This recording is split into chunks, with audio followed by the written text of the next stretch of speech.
Right, my guys, welcome back to the channel. I've got a special surprise for you today. We're going to make pancakes and a muscle building mug cake. Pancakes are going to be made for the old lady. I actually do have these just on a rest day. It's my little rest day treat that I absolutely love. Now, you can make this with a specific macro structure to actually fit your needs and fit your diet. This is literally our meals set on our plan. So if you have an oatmeal or a cream of rice meal, you can easily manipulate your macros to actually be able to structure meals like this. And it's not going to impact your progress. If anything, it will make the food a lot more enjoyable and a lot easier to get down as the food volumes actually get higher. You can create thicker consistency or thinner consistency, which means that you can create more volume or less volume depending on how hungry you are. Now, let's go through what you actually need to make yours. You obviously need a ninja. You will need a good blender, so that is essential. You will need a little bit of water for the consistency and texture. Whey isolate you can actually add to your pancake, or you can make the paste instead. In this case, I'm actually going to make the paste, and the whey paste is going to be one of the layers in between the pancakes from Megs' actual food. Now, cream of rice, super essential for both your pancakes and the mug cake. It just creates so much better texture. The rice flour actually gives it not just a little bit more fluff, but I do feel like it makes it taste a little bit better mixed with oatmeal.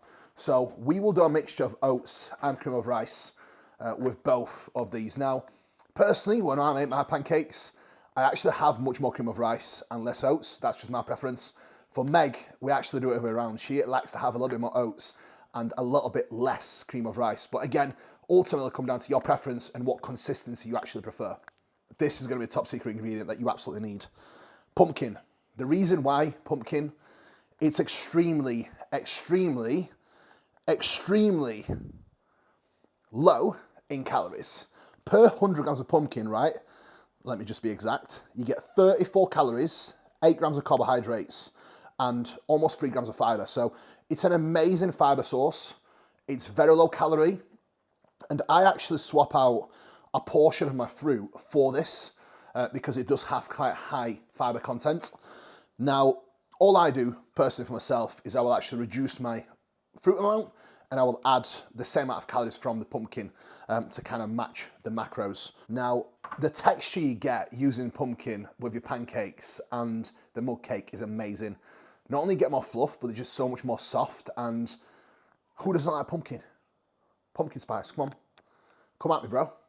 Egg whites, pretty self-explanatory. You need egg whites to actually create anything that's gonna resemble a cake or a pancake. A little bit of baking powder, and you will need some frozen fruit for the mug cake. I'm not sure if it's a mug cake. What should I call it? A mug cake or like a muffin? A volcano eruption. That's what it's gonna be.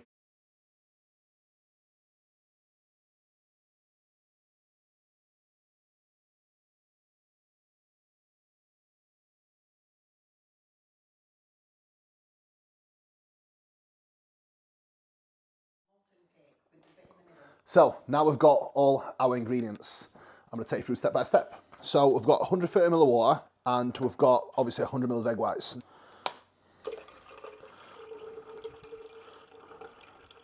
Then we've got a couple of grams of Flavour Drops. I actually prefer the Best Heavy ones and these. So a mixture of both of these. The pumpkin is going to go in to the mixture, which again, we are only going to do 50 grams.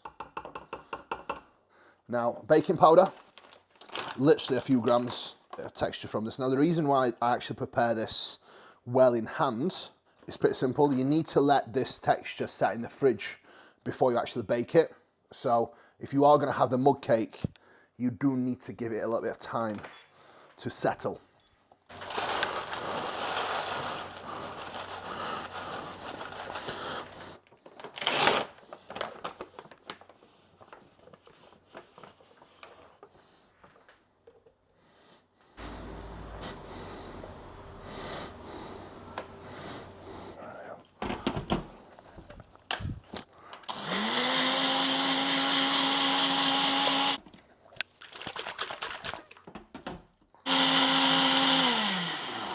Now, before you actually put the mixture into your little baking tray, what I actually prefer to do is I like to put my frozen berries in beforehand. And what you'll notice then is the frozen fruit actually gives it more texture. It's almost like a filling for it as well, because when I bake it at 200 degrees in the air fryer or the oven, the middle is still really soft and not completely cooked. So it will come down to preference as to how long you cook it for. If you want it cooked through, 25 minutes at 180 degrees. If you want it with texture where it's gooey on the inside and it's cooked on the outside, which is what I love, then 20 minutes is more than enough. And then you pour the mix in. Now, a little bit left over in here, which we're not going to waste because it would be wasting calories, wouldn't it? Now, you can make it more voluminous by just adding more water, or simply using less cream of rice and adding more pumpkin. So as a reference point, guys, 10 grams of cream of rice would equate to an extra 100 grams of pumpkin. So if your carbohydrates are low and your food is low, you could actually use pumpkin as a carbohydrate source, which will create a lot more volume to keep you a lot fuller as well. It's also a great source of fiber as well. So it is a tool that you can use in a diet phase to actually keep more satiety to a degree. I still wouldn't completely switch the sauces for something that's more filling, because you are going to be hungry no matter what. You just have to deal with it. So I'm going to let this rest in fridge now for over an hour. 1 hour later. Now cinnamon on top, and this is what it looks like now. Ninja is now ready to cook, so the cookie in. And that's going to cook for 20 minutes. Baked to perfection, made to perfection. Hard on the outside, right? But you want it quite fluffy and moist on the inside, which is perfect.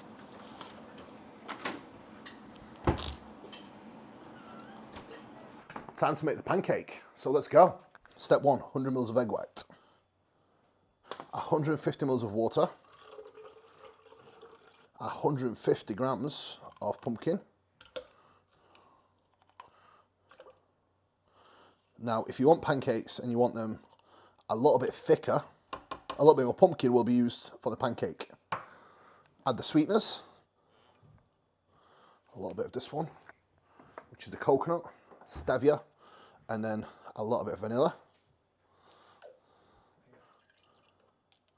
5 grams of baking powder. And then Maggie, like I mentioned, she likes a different ratio where she gets less cream of rice, she gets more oats, because that's what she prefers, so that's what she'll get. Now, what you can actually do to create even more fluffier texture is you can actually add banana into the mix if you've got more calories.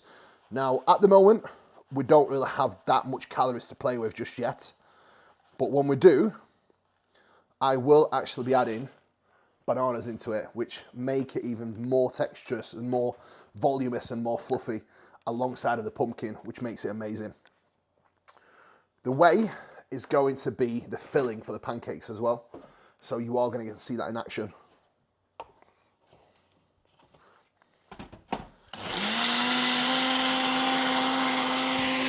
So depending on how thick you want your pancakes, this is the sort of consistency you're looking for. Now this is a little bit too thick, so all I have to do now is just add a little bit more water, which will just lighten the consistency up a little bit more. So that is the pancake batter done. Now what we're going to do is make the filling for the pancakes, which is going to be 30 grams of whey, 30 grams of water, and we can actually afford, because the protein intake is a little bit higher, for 50 grams of yogurt added into the mixture as well.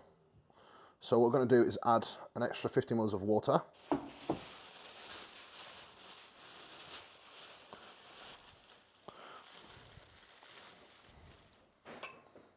Now, paste, water, and yogurt. We've got to be super careful now with the consistency.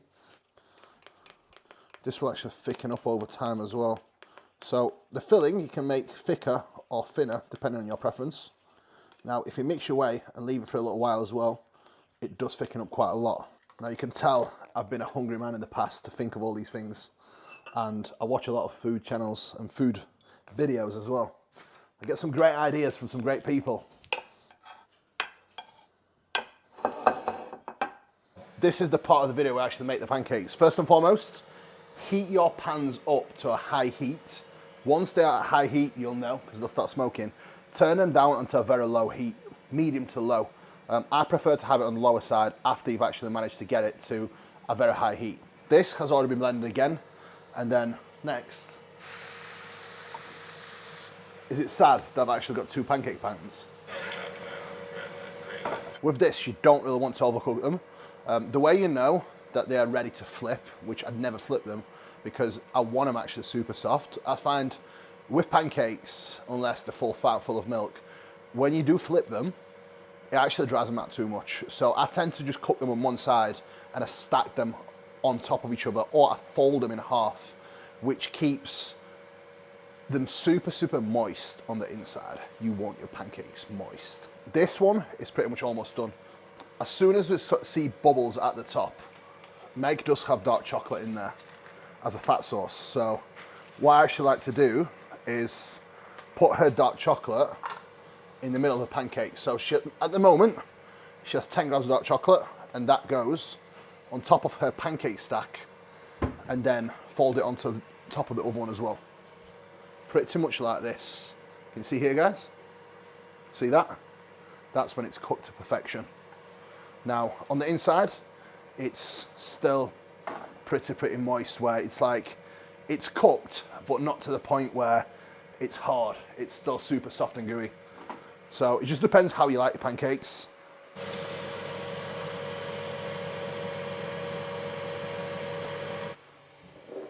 I'll start with the toppings. So, last but not least, another secret ingredient. This is a sugar-free maple syrup as well. Per 30 mils, it has 5 calories, so we can afford in the off season for a tiny bit of this, just to add a little bit more flavour as well.